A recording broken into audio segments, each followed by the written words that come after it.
Celeste in 1A, Marcus in 2A, both powerful, met with the same cold welcome from Claire. Claire skips Celeste and Marcus. Their eyes meet, silent understanding. Celeste gets a cold sandwich instead of her pre-ordered steak. Marcus receives visibly moldy bread. Claire whispers, "They belong in economy." Celeste and Marcus hear it. Marcus presses the call button. Celeste activates the internal audit protocol on her smartwatch. An older passenger stands up. "I saw it.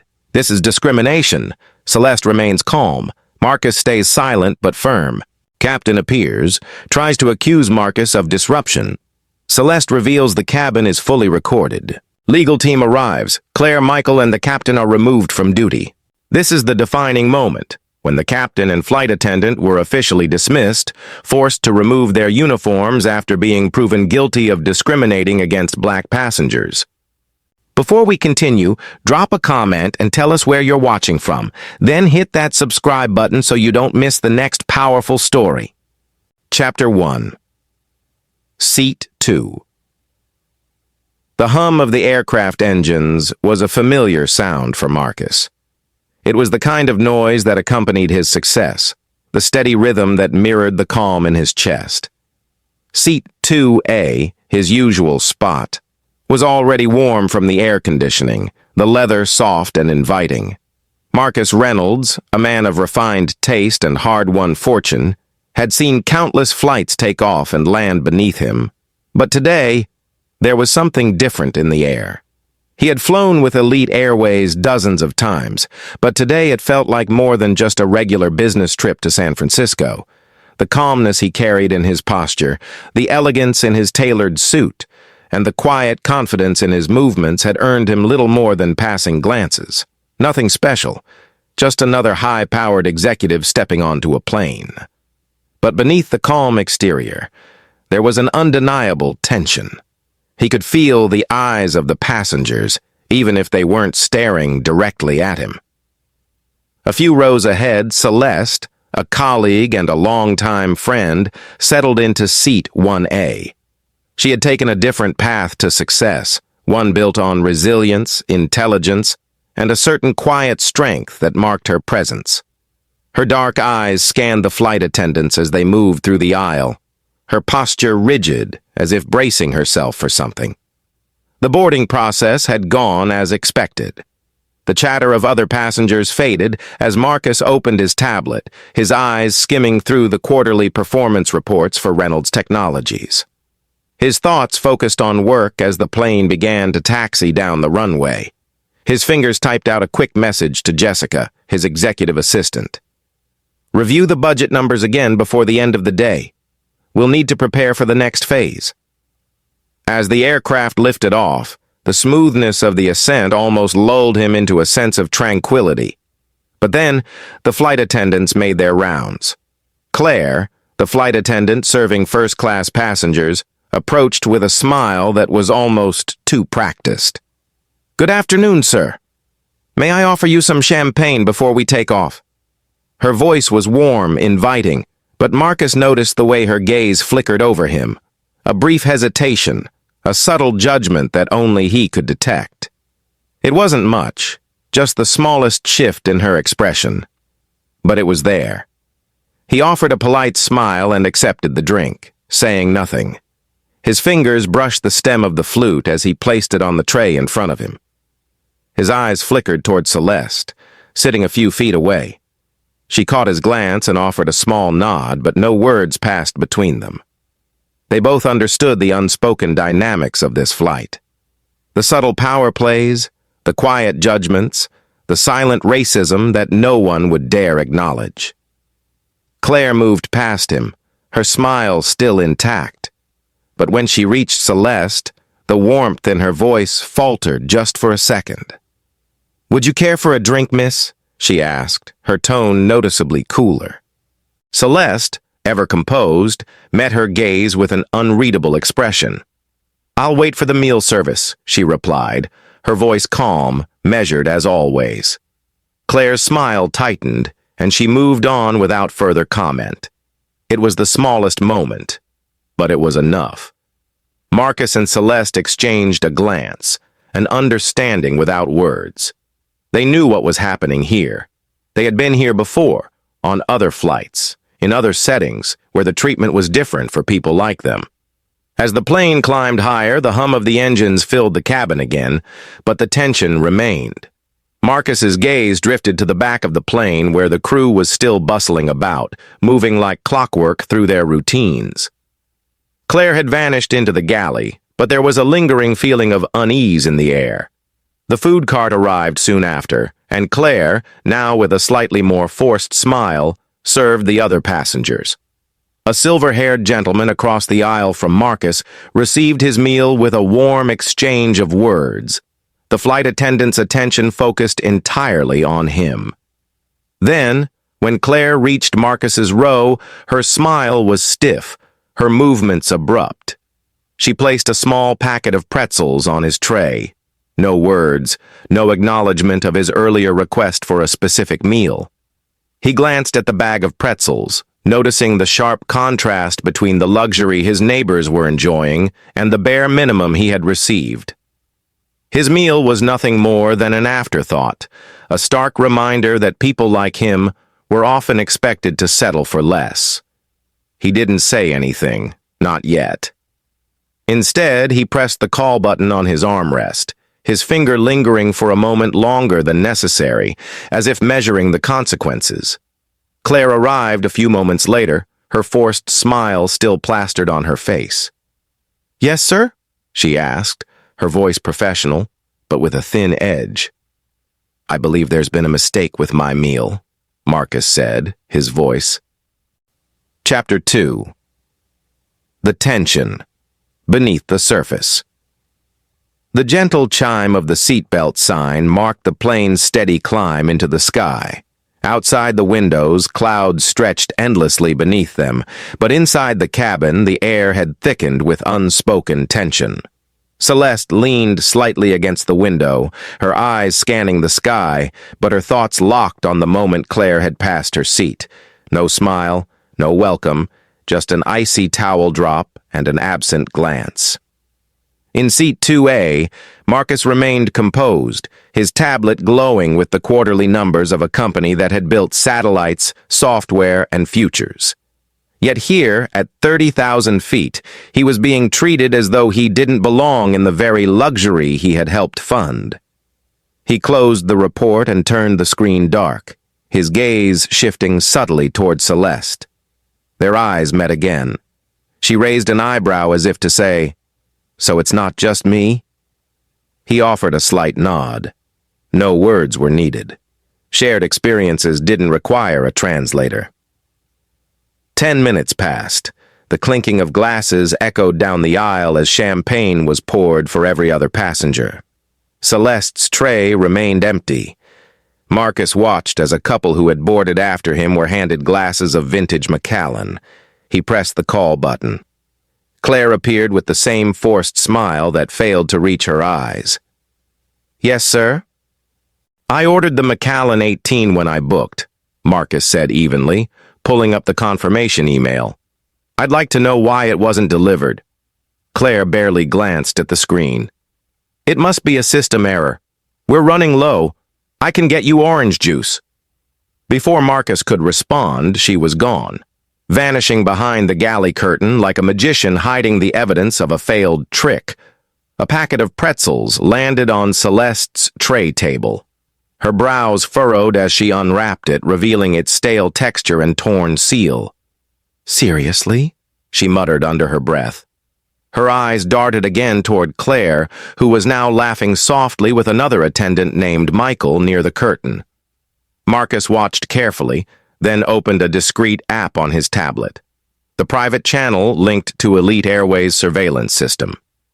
The tiny overhead cameras in first class weren't just for show. His position as silent investor gave him access. Not that they knew that. Not yet. Behind the curtain, Claire's voice drifted faintly through. "I don't care who he is. He doesn't belong here. People like that always want to make a scene." Celeste, leaning slightly forward in her seat, caught enough of the tone, even if the words were muffled. Her jaw tightened. A moment later, the curtain shifted as Marcus stood. He turned to Celeste. "Would you like to switch seats for a minute?" She looked surprised. "Why?" "I think it's time someone asked the crew a few questions." Celeste hesitated, then nodded. "Be careful. They're already watching us." "I know," he said quietly. "But I think it's time they realized we're watching back." He walked calmly toward the galley, pressing record on his phone as he passed the curtain. Chapter 3. The Whisper Behind the Curtain. Marcus stepped beyond the curtain into the galley, a place meant for quiet coordination and seamless service. Now the epicenter of exclusion. Claire straightened the moment she saw him, her pleasant mask slipping just slightly like a smile cracking under strain. "Sir, this area is for crew only," she said sharply, folding her arms across her uniform. "I understand," Marcus replied, his voice calm but firm. "But I thought I might get a more honest answer here than out there." Michael appeared beside her, eyes narrowing. "We've explained everything, sir. We're short on certain items and—" "I've heard the excuses," Marcus interrupted, pulling out his tablet again. "But this is the confirmation of both my drink and meal preferences. The system didn't make a mistake. Someone chose to ignore it." Claire's lips thinned into a flat line. "There's no need to be confrontational." "And yet," Marcus said, raising a brow, "you haven't denied that I was deliberately skipped." Silence lingered for a beat too long. Then Marcus added, "I also heard what you said." Claire blinked, a flash of panic crossing her face. "Excuse me? About people like me, about how we don't belong. I'd advise you to choose your next words carefully, Ms. Wilson." Michael shifted uncomfortably, avoiding Marcus's eyes. Claire tried to regain control of the situation. "Look, if you have a problem, you can take it up with the captain." "I intend to," Marcus replied, turning back toward the cabin. "I think the rest of the passengers deserve to know what kind of service they're witnessing."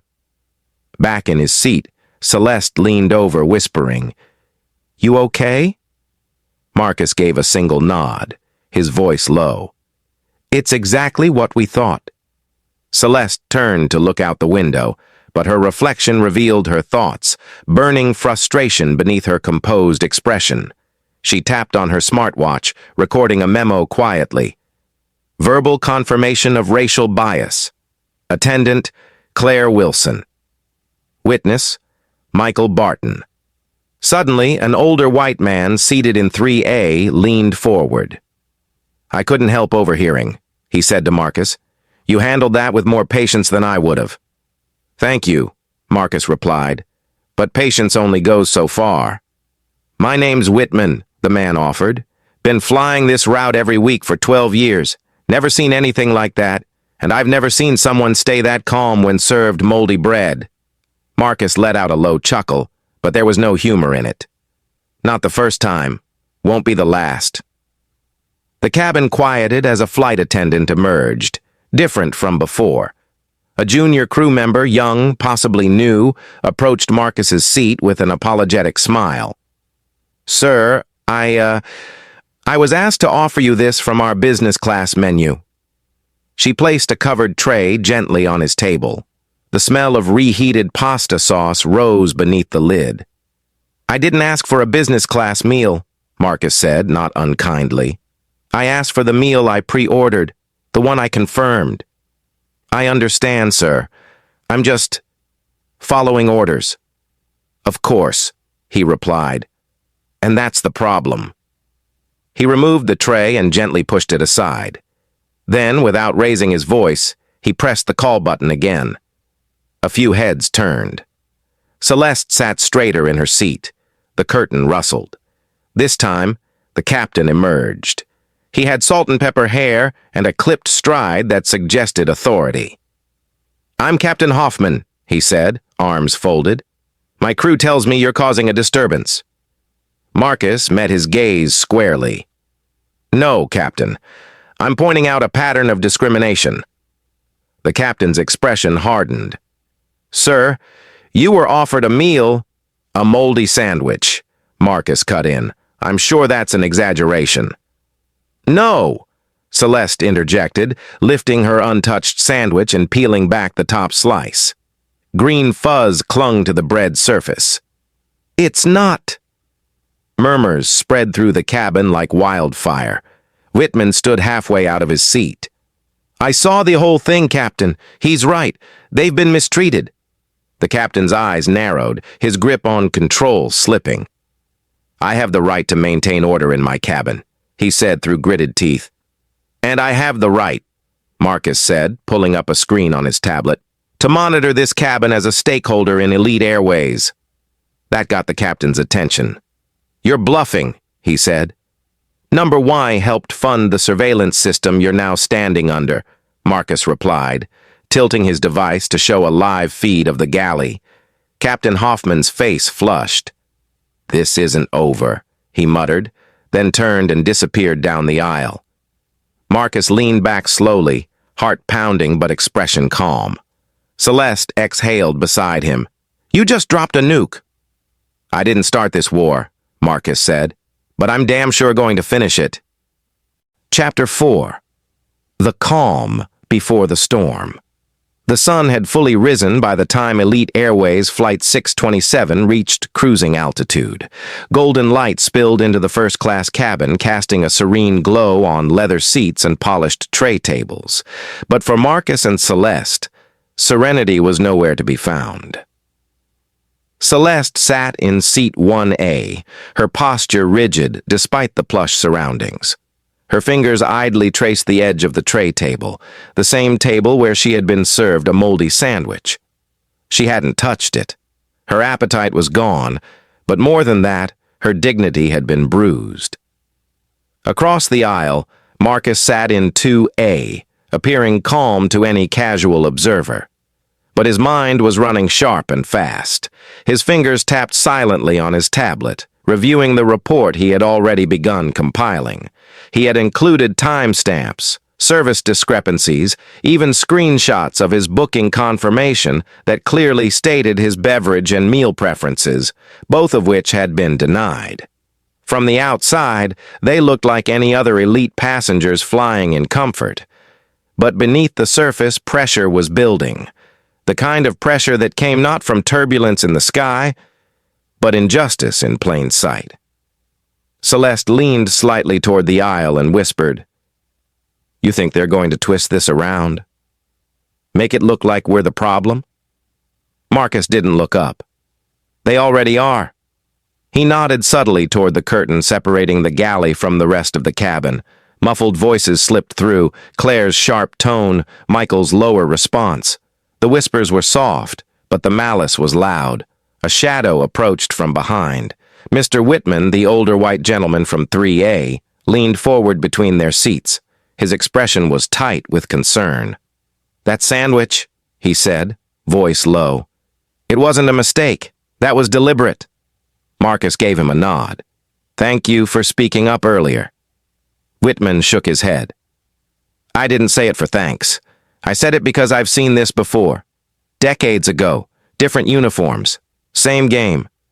People trying to make someone disappear in public with a smile. Celeste looked at him. And you think that's what this is? I know it is, Whitman said. What I don't know is how far they're willing to go. Just then, Marcus's tablet buzzed. A message from Jessica. Legal is monitoring. HR is looped in. Diane wants updates in real time. He typed quickly. Start prepping access to cabin feed. Audio logs, too. Another chime echoed overhead. Claire's voice came through the speakers, overly pleasant, overly rehearsed. Ladies and gentlemen, we'll begin our in-flight service shortly. Please remain seated and enjoy the Elite Airways experience. Celeste let out a short breath. Elite experience, huh? They're doubling down, Marcus said. And we double up, Celeste replied. Minutes later, Claire emerged with the meal cart. Her steps were smooth, practiced, but her mask of cheer faltered the moment she reached their row. For you, sir, she said to Whitman, placing an immaculate plate of truffle risotto on his tray with a forced smile. Then she moved to Celeste and placed a cold, plastic-wrapped turkey sandwich in front of her. No eye contact. No explanation. Celeste stared at the sandwich, then looked back at Claire. "This isn't what I ordered," she said evenly.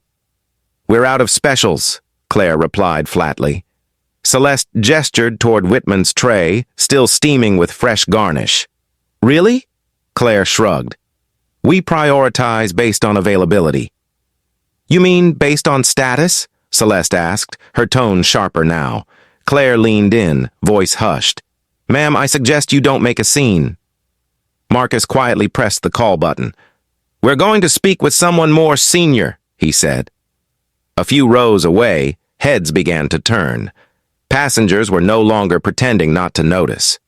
Michael appeared minutes later, his plastic grin already in place. "Is there a problem with your meal, sir?" "Yes," Marcus said simply. "But the real problem is with your crew." Michael's smile tightened. "We've been doing our best to accommodate all passengers." Marcus locked eyes with him. "Number, you've been doing your best to exclude 2 of them." The words hit with the weight of truth. The cabin went silent. Michael blinked, looking toward the galley. "I'll inform the purser." "You do that," Marcus said, his voice low but firm. As Michael retreated, Celeste turned to Marcus. "So what now?" He tapped his tablet, opening the secure admin screen for the onboard surveillance feed, one of the systems he had helped approve for Elite Airways first-class cabins. "Now we let the truth do the talking." On the screen, Claire's voice whispered from behind the curtain. "I swear these people are always looking for a handout." Celeste leaned in, heart racing. "She really said that?" Marcus saved the clip. "They think we're powerless in this seat. They're about to find out we're not." And for the first time since boarding the FL... Chapter 5. The call button and the curtain. Marcus pressed the call button with deliberate calm, the soft chime cutting through the muted hum of the first-class cabin. Across the aisle, Celeste adjusted her blazer, her smartwatch catching a glint of cabin light as she glanced at the time. Around them, other passengers reclined in comfort, sipping wine, flipping pages, and chuckling quietly at in-flight entertainment. But for Marcus and Celeste, the silence between them had deepened, not from comfort, but from something far colder. Claire didn't respond. Not immediately. 5 minutes passed. Then 10. The button's glow remained. The light above Marcus's seat was a quiet accusation, a blinking reminder of service withheld. Finally, another attendant, Michael, appeared. A younger man with neatly combed blonde hair and the same false polish as Claire. He didn't smile. "Sir?" he asked, eyes already glancing to the side. "Is there something I can help you with?" "Yes," Marcus replied, voice steady but not unfriendly. "I'm still waiting for the pre-departure drink I ordered. The Macallan 18, along with the chef's special meal. I've also received pretzels, while others around me have gourmet options." Michael hesitated. "I'll check with the galley. Sometimes pre-orders get lost in the system." Marcus lifted his tablet, displaying the confirmation email. "It's right here, with a timestamp. Confirmation from your booking system. I'm not asking for special treatment, just what I paid for." Michael barely looked. "I'll see what I can do," he said, then disappeared behind the curtain that separated the galley. Celeste leaned slightly across the aisle, her voice low. "He didn't even look at the screen." Marcus nodded, because he didn't need to. His mind was already made up. The minutes stretched. The cabin buzzed with conversation and clinking cutlery. Claire and Michael were just silhouettes behind the curtain now, whispering. Their posture spoke volumes, heads tilted together, occasional glances toward Marcus and Celeste, followed by muted laughter. Celeste felt her gut twist. She glanced toward Marcus again. "Do you want me to say something?" He shook his head slowly. "Not yet."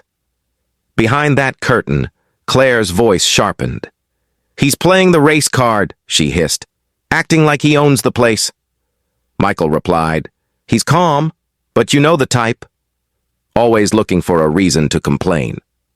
Celeste, fuming but composed, opened her purse and retrieved a compact mirror. She angled it just enough to catch their reflections behind the gap in the curtain. "They're watching us like we're the problem," she muttered, "all while trash-talking two paying customers." Marcus opened a secure messaging app on his phone and sent a quick message to Jessica. "Need HR on standby, experiencing discriminatory treatment on Flight 347, audio and visual evidence gathering now. Galley whispers suggest bias. Will escalate if necessary." Jessica responded in under a minute. "Copy. Diane's briefed. Let me know if you need executive override. Surveillance active?" "Yes," Marcus replied. "Let it roll." The curtain fluttered slightly as Michael returned, this time with a weak smile and a paper cup. "We're out of the Macallans, sir," he said, "but I can offer you a house red or orange juice." Celeste arched a brow. "Yet the gentleman behind us is drinking the Macallan as we speak." Michael stiffened. "Service priorities," he muttered. "Loyalty program. It's complicated." "I'm a platinum elite," Marcus said coolly. 200,000 miles this year. "Still, the system sometimes misallocates." He left again, leaving only tension behind. Celeste reached for her own call button. "Enough of this. They need to be held accountable." Marcus gently placed a hand over hers. "Let it go for now." "But why?" "Because we're not going to argue, we're going to prove." He tapped the screen of his tablet and opened a live feed, his own private access to the surveillance system he'd commissioned months ago. Audio from the galley began to stream in. Marcus handed Celeste an earpiece. Her eyes widened as Claire's voice played clearly through it. "I don't care who they are. People like them don't belong in first class." The words settled like poison. Across the aisle, the elderly man who had noticed earlier stirred. He leaned toward Marcus. "Sir, I'm sorry to eavesdrop, but I've been flying this airline for decades. This question mark, this is not normal." Marcus looked at him, grateful. "You heard it too?" "I did. And if you need someone to confirm it, I'm happy to." Celeste looked between them. "We're going to need more than just confirmation." Marcus tapped out another message. "Prepare full executive escalation. Legal, HR, and PR. This flight will not land quietly." As the flight continued toward San Francisco, the mood in the cabin shifted. Some passengers noticed the way Marcus and Celeste were treated. Others stayed silent, complicit in comfort. But Marcus and Celeste weren't just passengers. They were witnesses, and they had proof. Chapter 6. The Whisper War. The cabin lights dimmed slightly as Elite Airways Flight 347 cruised smoothly above the clouds. But while the rest of the plane basked in the artificial calm of luxury, a storm brewed silently at 35,000 feet. Celeste leaned back in her seat, her face composed but her eyes blazing. Her smartwatch blinked with the latest timestamp, matching perfectly with the audio Marcus had just recorded. "Play it again," she whispered. Marcus obliged, placing the audio through his earpiece. Claire's voice played clearly, filled with smug disdain. "I don't care who they are. People like them don't belong in first class." The voice wasn't just clear, it was unmistakable.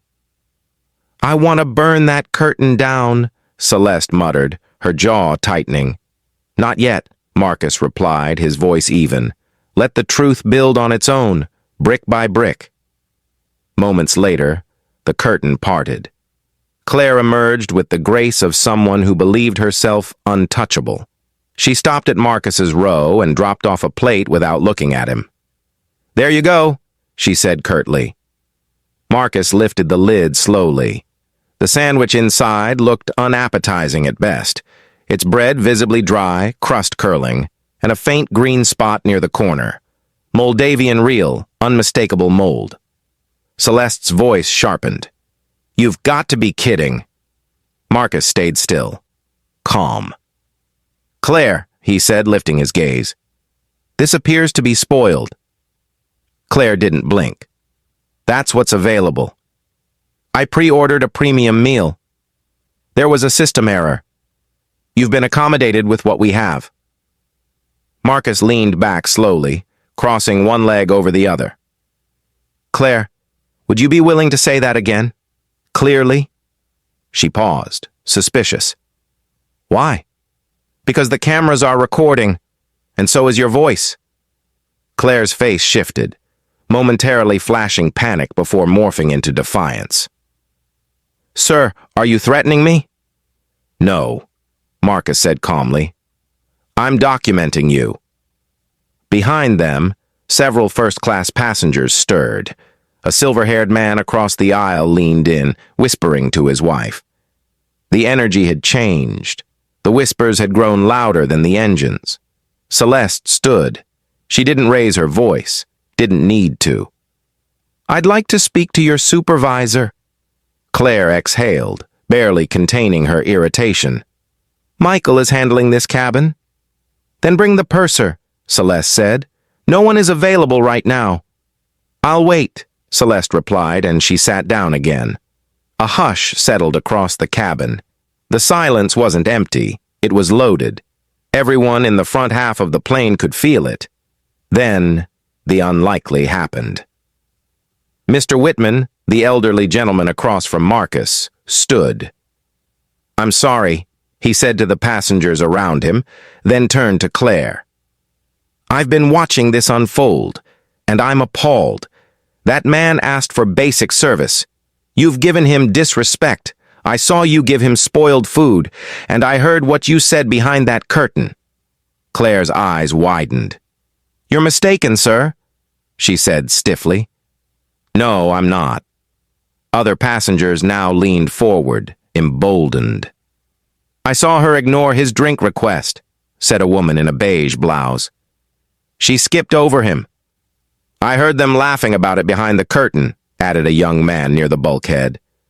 The wall of silence broke. Marcus remained seated, unmoved. But inside, he felt it. The shift.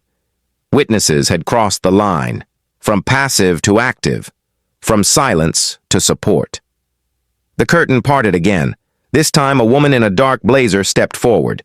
Her name tag read, Diane Chen, Elite Airways, Legal Affairs. She didn't smile. She didn't greet. She stood before Marcus and extended her hand. Mr. Reynolds. Marcus rose, clasping her hand with quiet authority. We received your message, she said. We've reviewed the live surveillance feed. I'm here on behalf of the board. And the captain? Marcus asked. Diane nodded toward the cockpit. Already informed, he's been advised to remain in command until we land, but this cabin is now under review. Claire stepped forward, voice trembling but aggressive. You can't just... Yes, I can, Diane cut in, sharp as a blade. The surveillance data confirms discriminatory behavior. We'll proceed accordingly. Celeste folded her arms. Finally, Diane turned to her. Ms. Morgan, your complaint is valid. You've both been subjected to targeted mistreatment. Marcus glanced around the cabin. Passengers watched in stunned silence. This is far from over, he said to Diane. She nodded. That's why I'm here. Michael appeared behind the curtain. Claire looked back at him, eyes wide with dread. They're pulling us? He whispered. Diane didn't answer. She turned to the remaining crew. As of this moment, Mr. Barton and Ms. Wilson, you are relieved of duty pending investigation. Gasps rippled across the cabin. Claire stood frozen, her face twisted, not with guilt, but disbelief.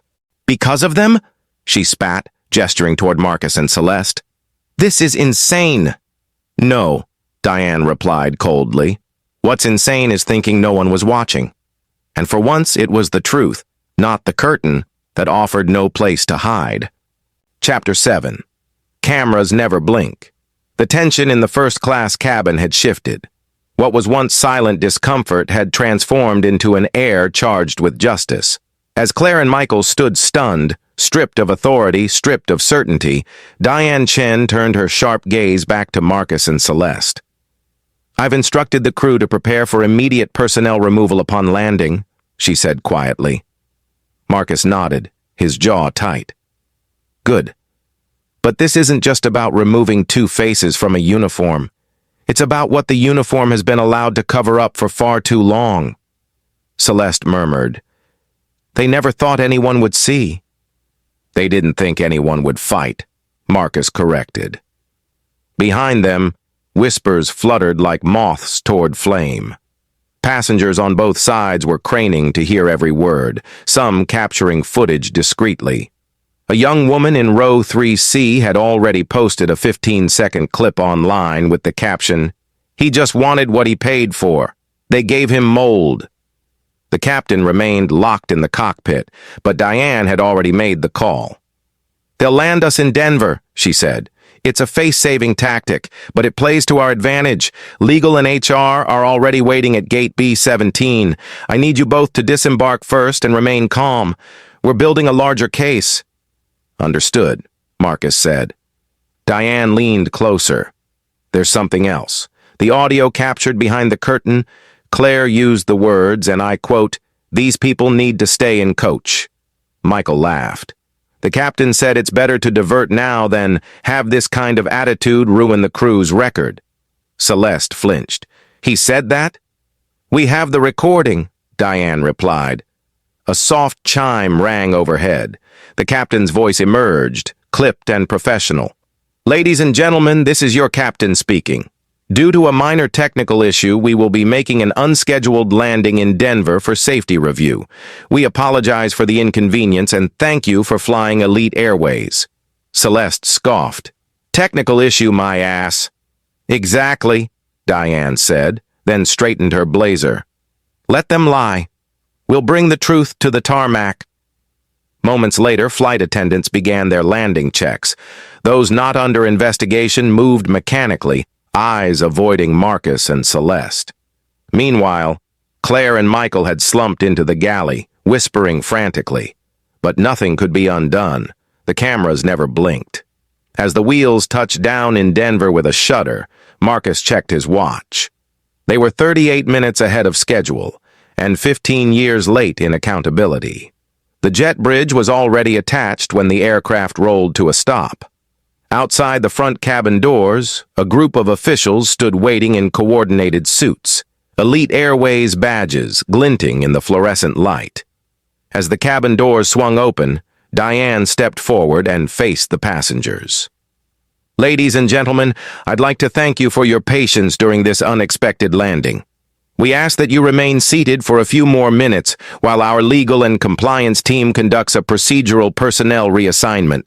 We apologize for the delay." Murmurs buzzed again. Procedural reassignment. Everyone knew what it meant. Marcus rose first, adjusting his jacket. Celeste followed, brushing invisible dust from her sleeves. As they stepped into the jet bridge, silence followed. Every eye on them. Flashbulbs popped. HR team, security officers, airport staff. It was clear.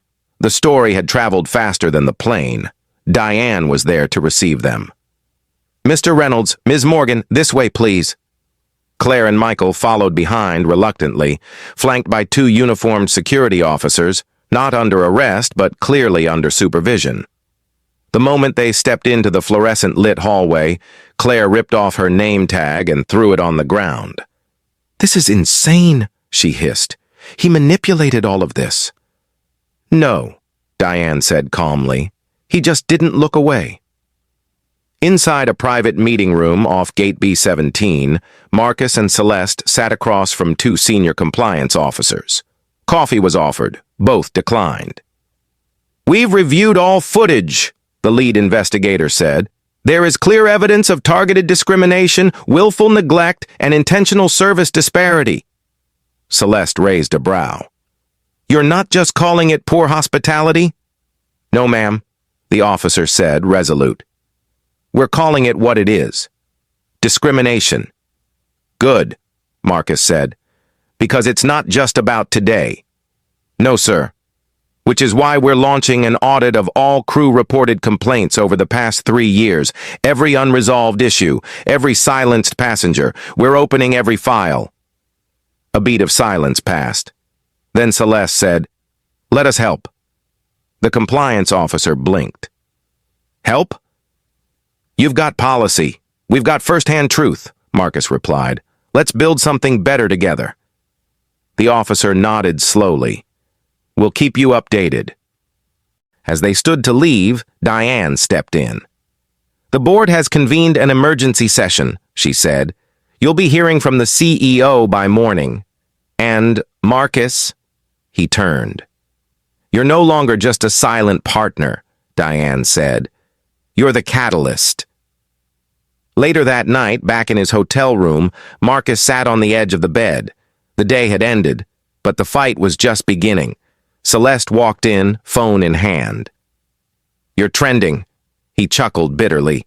"Didn't expect to go viral over bad bread." She handed him the phone. A photo. Marcus calmly holding the moldy sandwich, Celeste beside him. A caption. "They served him mold. He served them the truth." And below it, a headline.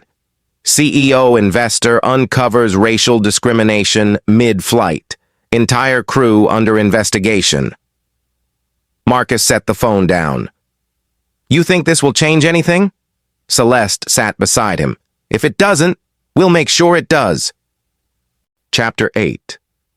No-fly list.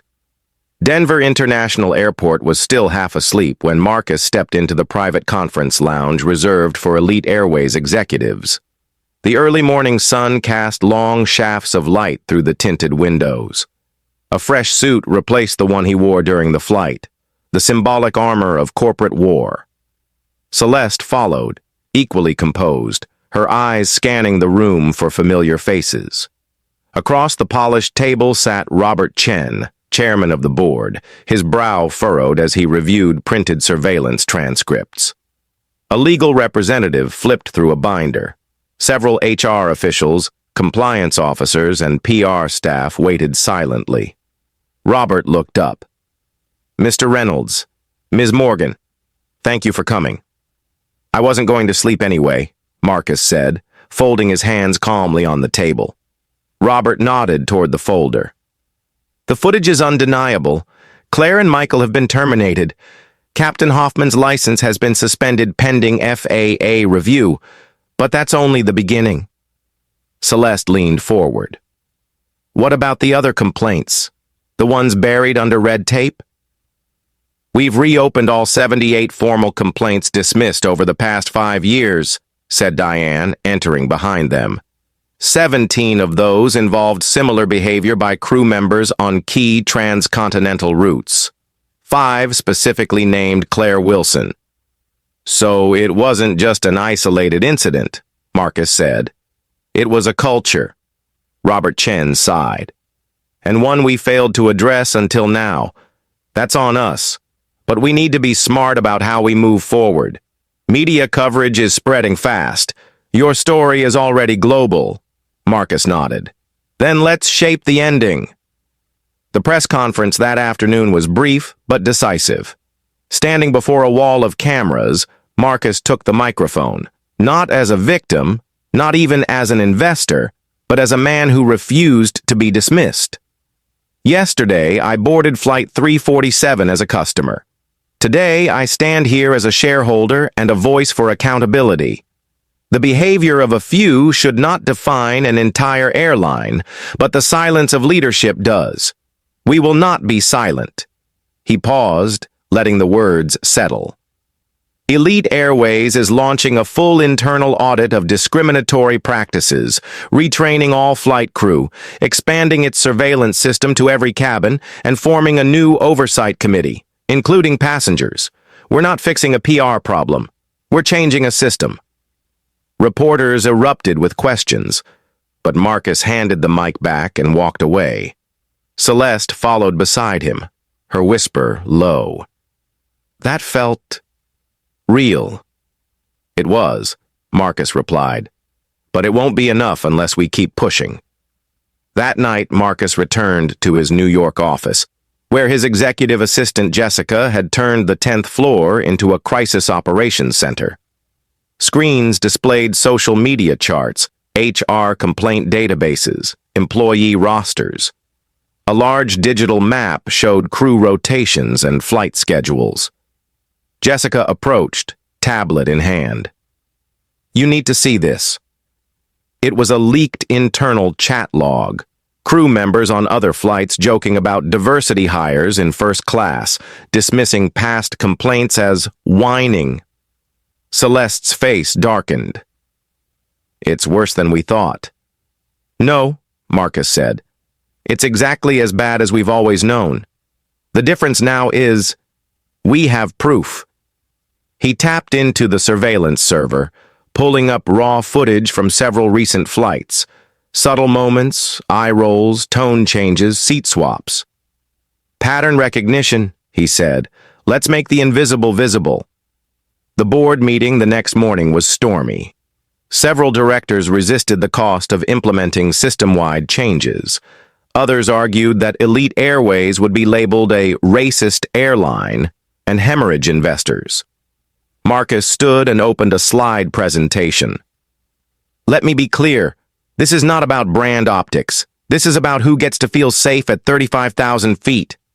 He displayed a bar chart, complaints versus action. "We've created a no-fly list for disruptive passengers. But what about crew who weaponize discretion to discriminate? What about pilots who override safety to silence a black voice?" He looked around the room. "We cannot fly forward dragging dead weight. The cost of silence is far greater than the cost of change."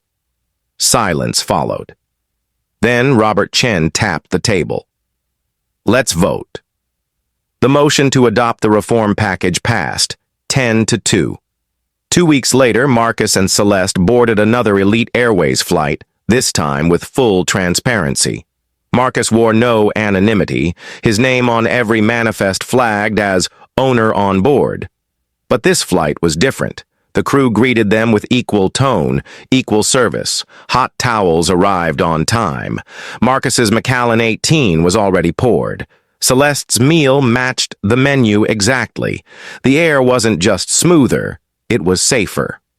Near landing, a flight attendant approached them. "I just want to say thank you," she said, her voice quiet. "Because of you, they're actually listening." Celeste smiled. "Just make sure you keep speaking up, too." Back on the ground, the ripple effect continued. Major media outlets picked up the reform story. 2 competing airlines launched their own audits. Flight training academies updated ethics modules. Corporate watchdogs added a new category: passenger equality. Marcus sat in his office, watching news segments replay his press conference. His inbox was full. Some praise, some backlash, many requests to speak further. He leaned back, hands behind his head.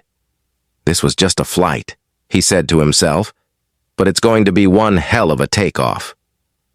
Chapter 9. Systems of Silence. Marcus stood alone in the executive boardroom of Reynolds Technologies, gazing out at the Manhattan skyline. It had been 2 weeks since the incident on Flight 347. The chaos had subsided, but its echoes remained, on news tickers, in meeting rooms, and within Marcus's mind. Behind him, the door opened softly. Celeste entered, her heels quiet against the marble floor. "They're all set," she said. "The audit team, HR legal, even external consultants, everyone's on the call." Marcus didn't turn yet. "And the board?" "Reluctantly compliant." He turned finally, face unreadable. "Then let's dismantle the silence." The conference call began with routine updates. Market performance, investor confidence, brand reputation recovery. But then Marcus shifted gears. "We're not here to polish reports. We're here to confront what we've let fester." On screen, he displayed a flowchart titled Complaint Pathways, Current versus Proposed. Under the current system, customer grievances pass through 5 levels of review. each one with vague accountability and optional escalation. Nearly 62% of first-class service complaints by passengers of color had been closed without direct crew feedback or video review. "We created a maze," Marcus said, "not a solution." A voice cut in, an older board member. "And your fix? Surveillance and overcorrection? You want to make every cabin a courtroom?" "No," Marcus said. "I want to make every cabin a space of equality, where the standard of service doesn't shift with skin tone." He motioned to Celeste, who pulled up a series of annotated complaint logs. "These aren't isolated moments, these are signals," she said. "They repeat across different flights, cities, crews." Another voice chimed in. Diane, from HR. "We've identified 5 flight attendants and 2 captains with repeat racially coded complaints, all previously dismissed due to lack of hard evidence." Marcus leaned forward. "Flight 347 gave us the hard evidence. Now we build a system that doesn't need a camera to believe people." Later that week, Marcus met with his legal team to draft what he called the Equity in Air Act, a proposed framework to be adopted not only by Elite Airways, but also submitted to the Department of Transportation as a corporate-led policy model. It included independent passenger advocates on every long-haul flight, body cams for senior cabin crew, reviewed by a rotating ethics committee, training for implicit bias and passenger equality, a zero-tolerance clause for discriminatory language, even behind curtains. Celeste scanned the draft. "This'll scare people." "Good," Marcus replied. "The right people." Meanwhile, Claire Wilson and Michael Barton, now officially terminated, filed for arbitration through their union. They claimed reputational damage, wrongful dismissal, and emotional distress. Their legal team pushed the narrative that Marcus had used his position and resources to orchestrate a setup, but their case never made it past the first hearing. Video footage from the galley curtain, synced with their private cabin conversations, proved the intent and context behind every word. Claire's voice saying, "They should be grateful they're even up here," became the headline of every coverage. Michael's smirk, captured as he served Celeste a half-frozen salad, became a meme. Their termination was upheld. One night, Marcus received an unexpected letter. It wasn't typed. It wasn't from a lawyer or journalist. It was handwritten, folded neatly. No return address. "Mr. Reynolds, I was on your flight that day. I didn't speak up. I should have. My daughter asked me later why the lady served you a bad sandwich. I didn't know how to answer. I'm sorry I was silent. I'm teaching her not to be. Thank you."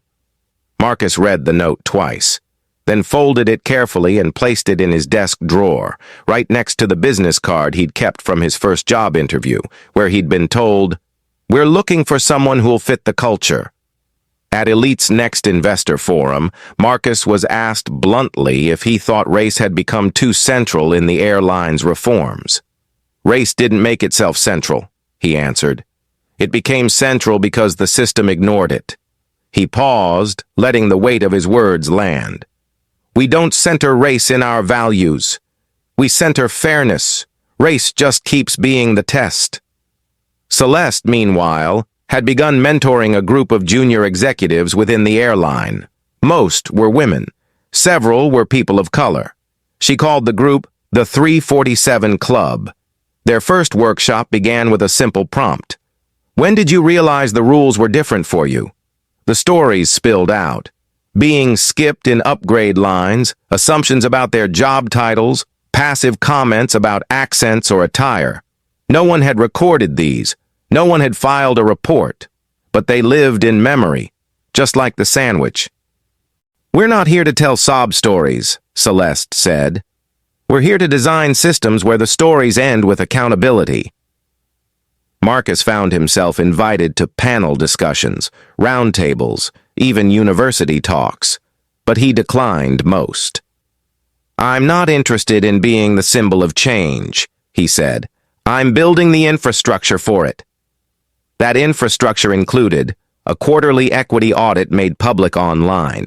Passenger surveys redesigned to track subtle service disparities. Promotions tied not just to performance, but peer-reviewed fairness. By the end of the month, Elite Airways had shifted its tagline from luxury in the sky to something much simpler. Welcome. Every time. For everyone. On a morning flight to Chicago, Marcus sat in seat 2A again, Celeste in 1A. New crew, new captain, same route. A different attendant approached. "Good morning, Mr. Reynolds. Ms. Morgan," she said with a respectful nod. "Macallan 18 and lemon tea, correct?" Marcus smiled. Celeste glanced at him. "Still checking the sandwiches?" He chuckled. "Always." But this time, the sandwich was warm, fresh, and exactly what he'd ordered. Chapter 10. The Echo Chamber. The corporate jet carrying Marcus Reynolds and Celeste Morgan touched down on the outskirts of Washington, D.C. as dawn broke over the skyline. Today wasn't about another boardroom battle or legal review. Today was national. Marcus had been invited to speak before a congressional panel investigating discrimination in the transportation sector. His testimony wasn't optional anymore. The Flight 347 incident had gone viral. Clips from the surveillance footage, Celeste's calm confrontation, the captain's threat to divert, all had circulated on social media and major news outlets for weeks. But what stunned the public more than the event itself was the immediate, unapologetic corporate response. And now, Congress wanted to know how. As they exited the plane, Celeste adjusted her blazer and glanced at Marcus. "Are you ready for this?" "I've been ready since that sandwich landed on my tray."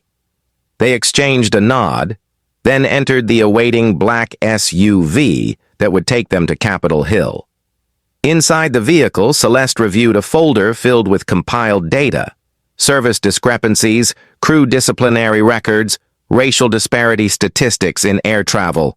But it was the handwritten notes tucked inside, testimonials from passengers of color across the country, that weighed the most. One read, "I travel for Business Weekly. First class, platinum member, still get asked if I'm in the wrong seat at least once a month." Another, "When I asked for sparkling water, the flight attendant told me to be grateful I wasn't in coach. My colleague White got a mimosa without asking." Celeste folded the papers. "This isn't about a single airline anymore." Marcus looked out the window at the Capitol Dome. "Number. It's about what the industry has refused to confront for decades." Inside the congressional hearing room, cameras flashed. News anchors murmured their pre-recorded intros. The nameplates on the dais glared down like judgment. Senator Griffin, Chair. Senator Holmes. Senator Hernandez. Each one carried their own agenda, some justice-driven, others performative. "Mr. Reynolds," Chairwoman Griffin began once the session opened, "we appreciate your time. Let's begin with this. Why did you act so quickly and so publicly following the incident on Flight 347? Marcus didn't hesitate. "Because silence is complicity, and because systems don't change through private apologies." A murmur of approval passed through the room. Senator Holmes raised an eyebrow. "Aren't you concerned about the precedent you've set? Mass payouts, employee terminations, installing surveillance systems." "I'm more concerned about the precedent we lived with before," Marcus replied.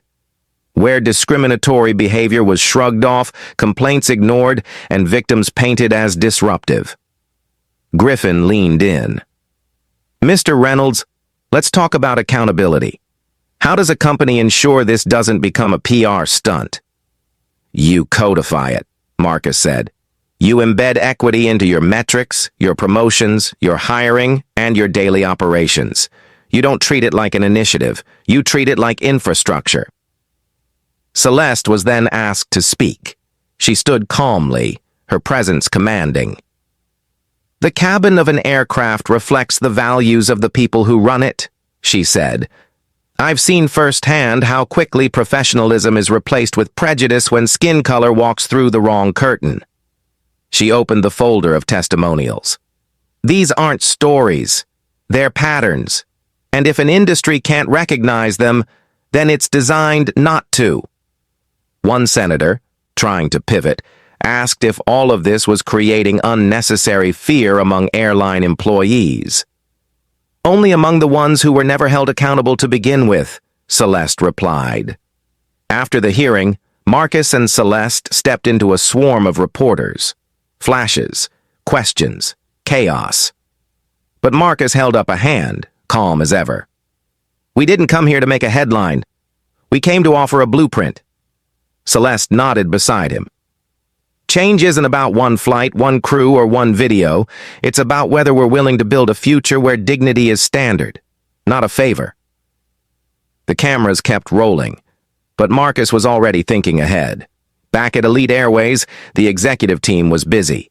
The reforms Marcus had initiated were now being expanded, training modules updated, hiring policies audited, cabin crew evaluations now included peer assessment on respect and conduct. A new department, Passenger Advocacy and Experience, was born, with Celeste at its helm. She chose a small but fierce team, a Latina ex-flight attendant, a veteran disability rights expert, and a young Asian American analyst from customer service. Together, they reviewed every service complaint filed in the past 12 months. The findings were damning. Over 70% of complaints involving biased language were dismissed without escalation, the analyst reported. Half weren't even acknowledged with a follow-up. Celeste stared at the numbers. That ends now. Meanwhile, Claire Wilson's story unraveled further. A leaked internal memo showed that 3 years prior, she'd been quietly suspended for a similar complaint, but reinstated without required training. The union had pushed back then, citing seniority. The airline complied. It had cost them dearly now. Michael Barton faded from headlines, but not from memory. Several former crew members stepped forward to describe a pattern of quiet collusion between him and Claire, targeted mistreatment of passengers they deemed unfit for first class. Their names became cautionary tales, but Marcus didn't gloat. This isn't about punishment, he told the executive team. It's about prevention. Weeks later, Celeste stood inside a first-class cabin, not as a passenger, but as a trainer. She faced a group of fresh recruits, diverse, hopeful, and alert. "You're not just serving drinks," she said. "You're serving dignity." One hand went up. "What if a passenger is difficult?" Celeste smiled. "Then stay professional. But if you find yourself reacting differently because of how someone looks, speaks, or dresses, pause. Ask yourself who taught you that. Then unlearn it." The class was silent. Then, applause. In his office overlooking the Hudson, Marcus received an invitation from the Department of Transportation. They wanted to pilot his equity framework across multiple airlines, not just Elite, nationally. He placed the letter on his desk beside a photo from Flight 347. In the image, a flight attendant whispered behind a curtain. Celeste looked stunned. Marcus held the moldy sandwich. What once had been a moment of humiliation had become a movement, and it was far from over. Chapter 11. Quiet before the storm. 2 months after the congressional hearing, Elite Airways was in the middle of a radical transformation. What had once been a stagnant corporate structure was now a living, breathing organism with accountability built into its DNA. The headlines had faded. The viral clips were no longer on the trending list. But beneath the quiet surface, Marcus Reynolds was preparing for the next storm. It came in a neatly sealed envelope. The note was anonymous. No return address, no indication of who had sent it, but inside was a USB drive and a single line written on a plain slip of paper. Flight 192. You missed something. Marcus sat in his office, the Manhattan skyline stretching behind him. Celeste stood by the window, arms crossed, alert. "Should we plug it in?" she asked, eyes fixed on the drive. "We have to, but not here." They drove to a secure operations room used only for internal reviews. Marcus inserted the drive into an offline terminal. A video began playing. Security footage from a domestic Elite Airways flight dated 6 months before Flight 347. The camera was fixed on the first-class cabin. A black teenager in a hoodie entered and took his seat. Within minutes, a white flight attendant approached him. Her body language was sharp, aggressive. She gestured to the back of the plane, insisting he had the wrong seat. He showed his boarding pass. She ignored it. Another attendant joined her, smirking. The boy, clearly embarrassed, finally moved. "This is why they don't belong up here," one of them muttered, unaware of the recording. Celeste closed her eyes. "He was never part of the 17 complaints." "No," Marcus said, "because he never filed one."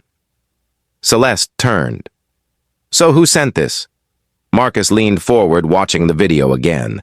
"Someone who wants us to dig deeper." The next day, Marcus met with Diane Chen. They traced the file's metadata. It had been uploaded from a crew terminal in Dallas. Assigned to a junior flight attendant named Lila Ortiz. New hire. Clean record. Recruited after the reforms. They brought her in.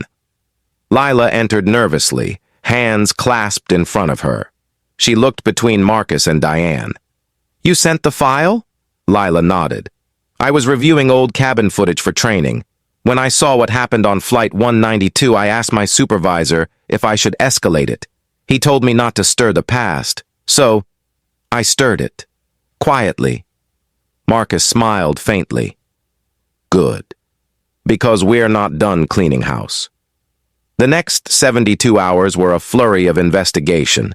They found dozens of similar clips, not just Elite, but shared code-share flights. Instances of subtle exclusion, downplayed hostility, and performative professionalism. Marcus created a new division, retrospective compliance. Celeste led it. "If it happened, we document it, and we act on it," she told her team. But not everyone was pleased. At the next board meeting, Charles Whitfield voiced what several members whispered in hallways. "Marcus, this isn't scalable. You can't litigate the past forever." Marcus replied, "Then explain how we move forward without first understanding where we went wrong." "It's expensive," another director added. "So is silence," Celeste cut in. "Ask any of our passengers who switched airlines after Flight 347. Robert Chen backed them. "This isn't about public image. It's about corporate integrity." The board quieted. Weeks later, Marcus found himself in a small high school auditorium in Detroit. The teenager from Flight 192 had been located. His name was Elijah Brooks, 17, smart, quiet, but still bitter. "Why didn't you say anything?" Marcus asked him. Elijah shrugged. "What was the point? They always get away with it." "Not anymore," Celeste said. Elijah looked up. "Why now?" Marcus answered. "Because too many of us waited too long. But we won't wait anymore." They offered Elijah a full scholarship. But more than that, they asked him to speak at the next company town hall. "Tell your story," Celeste said. "Make them hear it."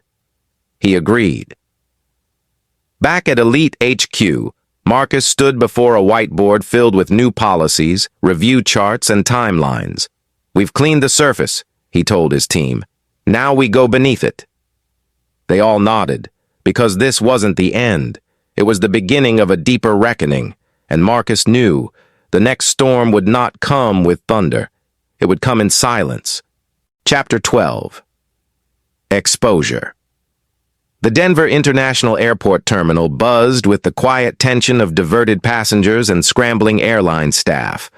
But in the private executive suite overlooking the jetway, a very different storm was unfolding.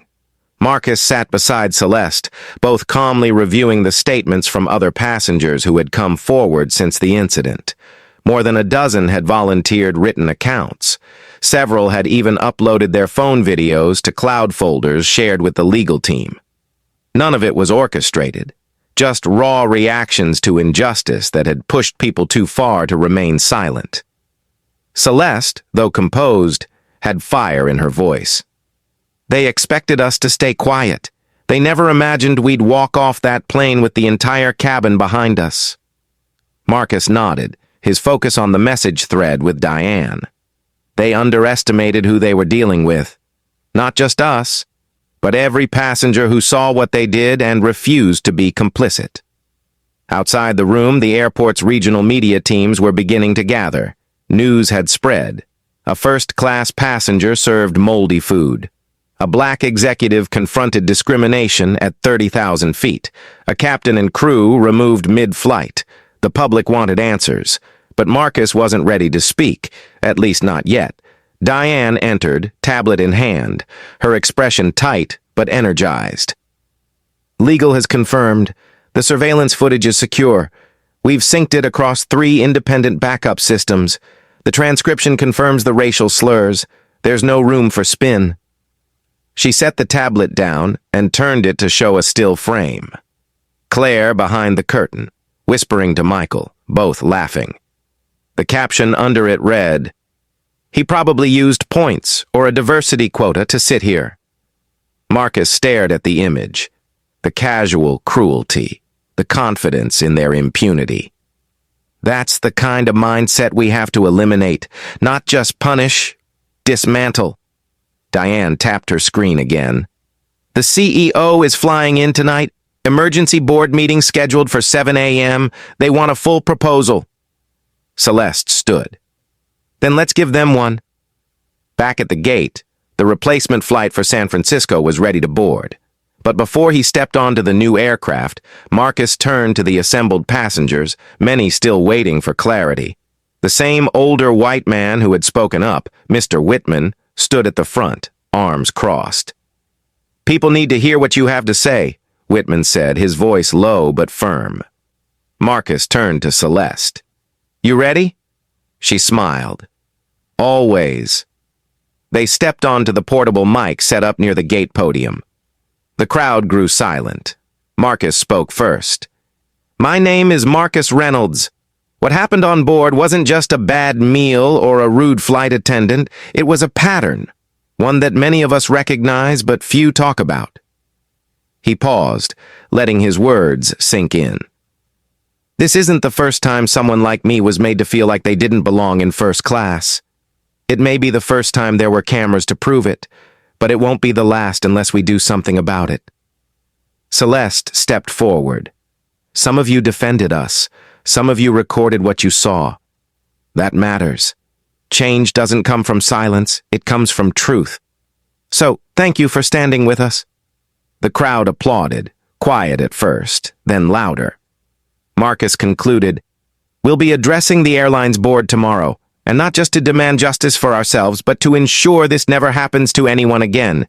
Discrimination at 30,000 feet is still discrimination, and it's time the skies were safe for everyone."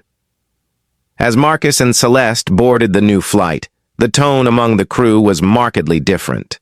Respectful, attentive, no more curt glances or avoided eye contact.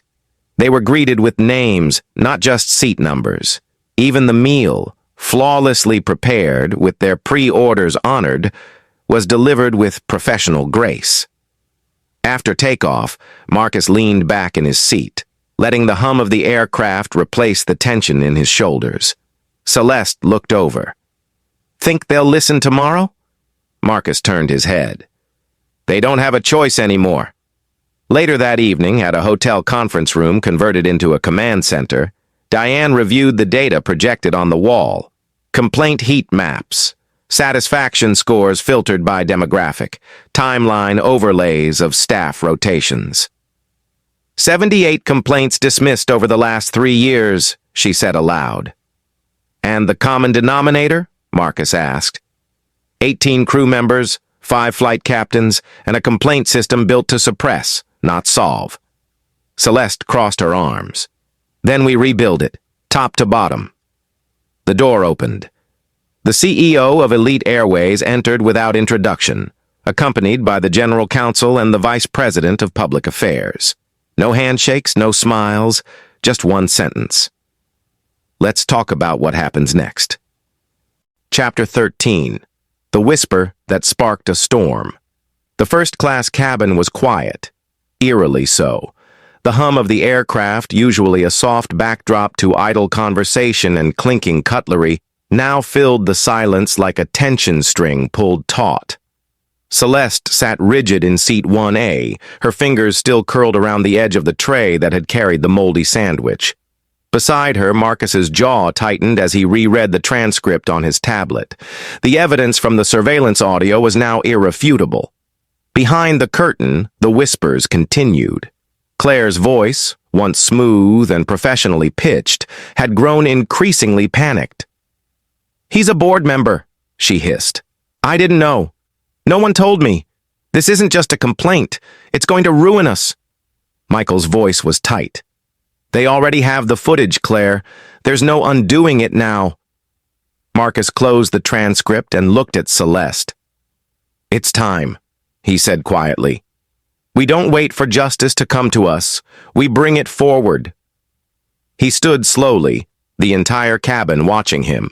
From 2A, he stepped into the aisle and faced the passengers, who had now become his unexpected jury. Celeste rose too, her presence calm but commanding. Every eye turned toward them as Marcus lifted his voice, not to argue, not to shout, but to speak with the clarity of truth. "Ladies and gentlemen," he began, "you've all witnessed something today that no airline safety manual can prepare you for. Discrimination is never printed on a boarding pass, but some of us carry its weight every time we fly." Gasps echoed, not of shock, but of recognition. Passengers leaned forward, realizing this wasn't just about spoiled food or missing beverages. It was about dignity, stolen in silence and now reclaimed in full view. "I was served spoiled food," Marcus continued, "and when I questioned it, I was labeled the problem. But I am not the problem. The problem is a culture that allows that kind of treatment to go unquestioned." The cabin door opened, unexpected mid-flight. Two flight attendants stepped aside as Diane Chen entered, flanked by two other senior executives. She moved with calm urgency, a tablet in her hand, her tailored suit a declaration in itself. Celeste recognized the moment. This wasn't just administrative follow-up. This was a reckoning. Diane approached the galley. Claire and Michael froze. "Claire Wilson, Michael Barton," Diane said, her voice audible across the cabin.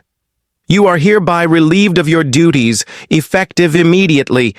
Please remove your uniforms and hand over your credentials." Claire sputtered.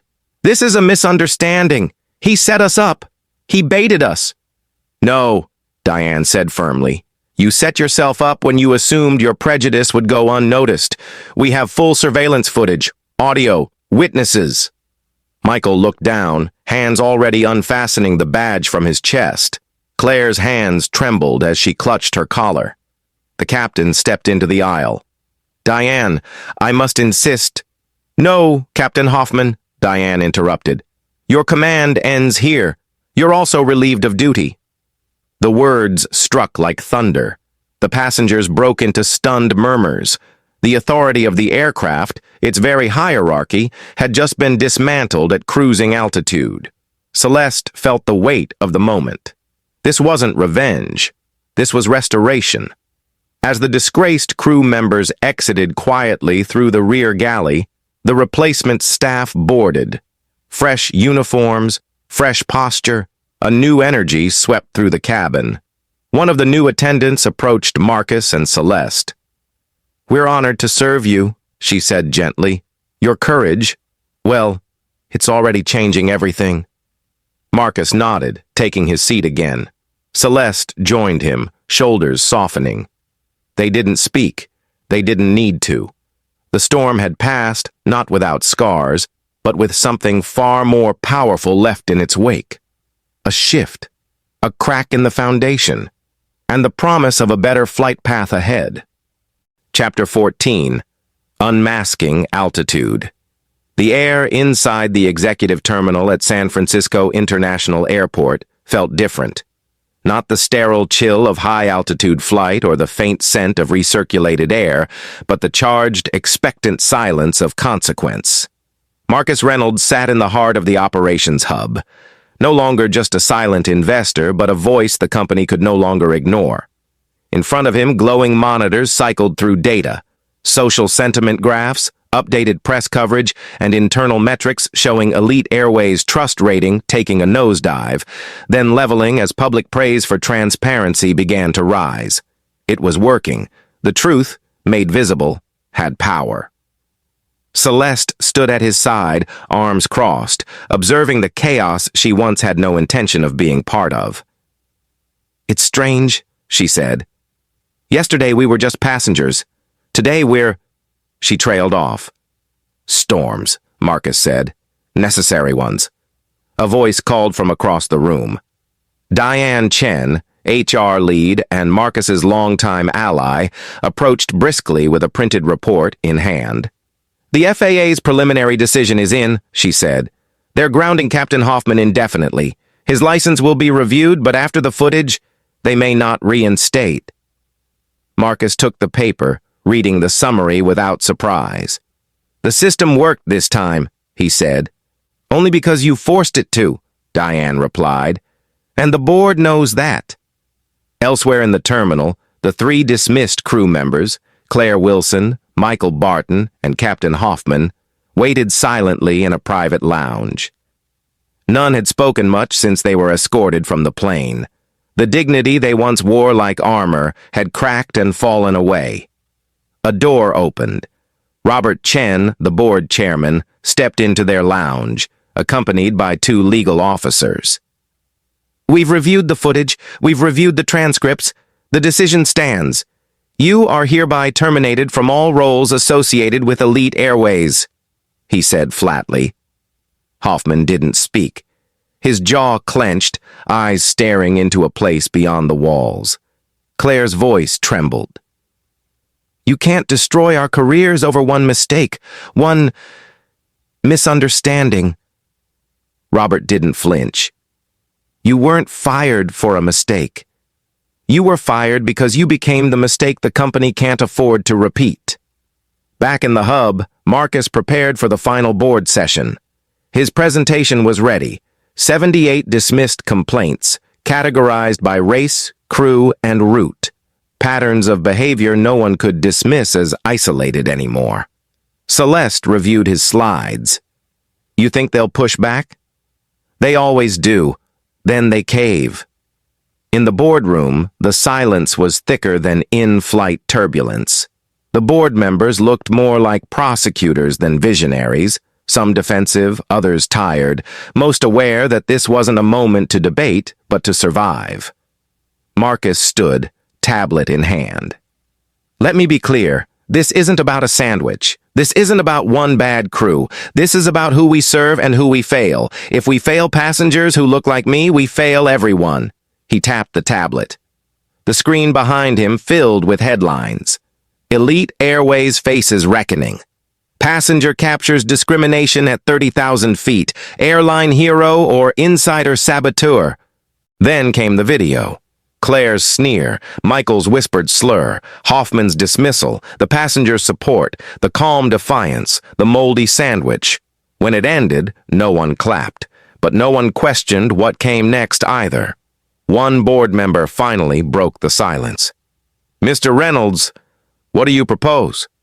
Marcus turned the page. "A zero-tolerance policy. A racial bias review board. Fleet-wide surveillance with AI-tagged incident logging. Passenger rights notifications before boarding. And training. Real, enforced training." "And if we say no?" Marcus met his gaze. "Then I walk. And I take the footage to the media. I'll own the narrative, but not with this company's name on my back." Diane stepped beside him, arms crossed. Another board member spoke softly. "Let him lead." One by one, hands rose. The motion passed. The storm had cleared, but the air pressure was forever changed. Chapter 15. cruising altitude. 6 months had passed since that flight, since the Moldy sandwich, the confrontation at 30,000 feet, and the forced landing that grounded more than just an aircraft. And yet, the memory hadn't faded. It had transformed. Marcus Reynolds stepped into the first-class cabin of Flight 347 once again.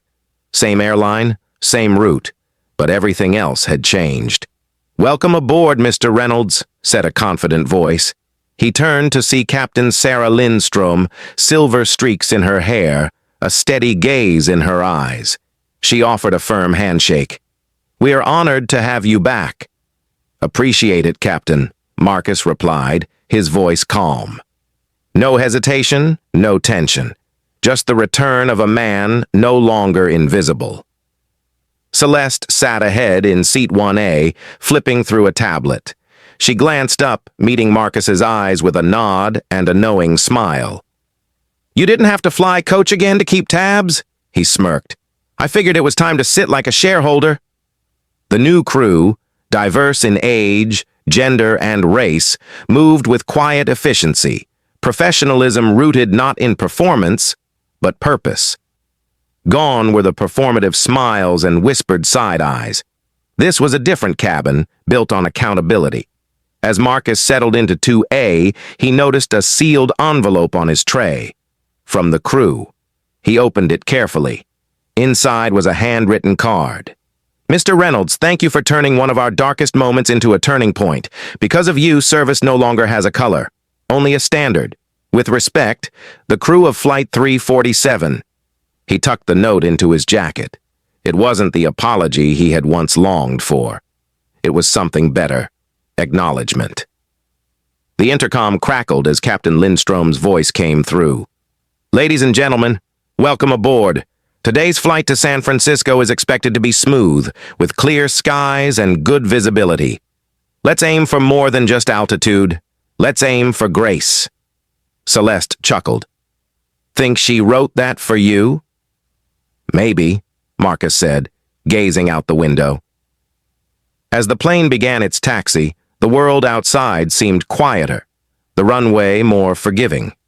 The cabin, once a battleground, had become a symbol of transformation, not perfection, but progress. In the legal department offices of Elite Airways, Diane Chen reviewed the latest quarterly data. Complaints were down. Satisfaction ratings among minority passengers had risen by 42%. The Discrimination Review Board had processed and resolved dozens of previously neglected cases, resulting in both reform and restitution. Outside her office door, the HR lobby displayed a framed photograph. Marcus and Celeste, captured mid-speech during the board's emergency session. Below it, a quote, "Some passengers board with baggage you can't see. The best service is dignity." Back on the plane, Celeste turned in her seat. "Still think this is just about corporate policy?" Marcus leaned back, letting the hum of the engines soothe the tension he hadn't realized he'd carried. Number It was never about policy. It was about proof. That we belong. That we always did. The beverage cart arrived.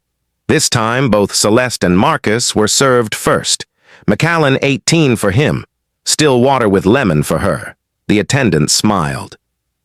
"We hope your experience today exceeds expectations." Marcus raised his glass slightly in thanks. "Let's not make exceeding expectations the goal," Celeste said. "Let's make meeting them for everyone the baseline." "Fair point," Marcus replied, "but it starts here." The aircraft lifted into the air, smooth, sure, unshaken. The world watched what happened at altitude. But Marcus knew. Real change was forged in the pressure, and he was ready to keep flying.